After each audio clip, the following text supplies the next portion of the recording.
Ron has a question about the Antiquities Act. Ron, you're on the line with Senator Lee. Hello, Ron. Senator. I'm interested to find out, has any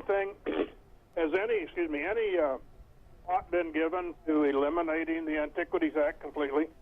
Yes, there's been a lot of thought given to that.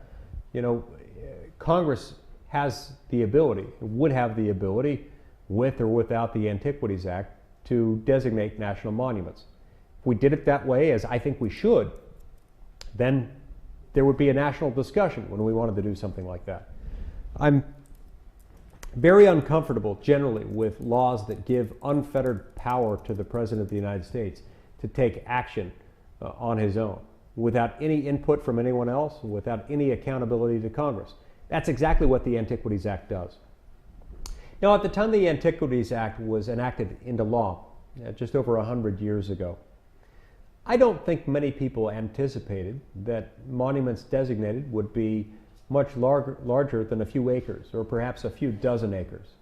I certainly don't think they had in mind designations of monuments under the Antiquities Act that would amount to hundreds of thousands of acres, nearly 1 million acres, as we had with the designation of the Grand Staircase Escalante National Monument 20 years ago. And so that's one of many reasons why I think we ought to revisit it, perhaps repeal it altogether, or at a minimum, retool it and reform it, limiting the amount of acreage that can be designated in a single monument, or perhaps limiting the total acreage that can be designated in any one state.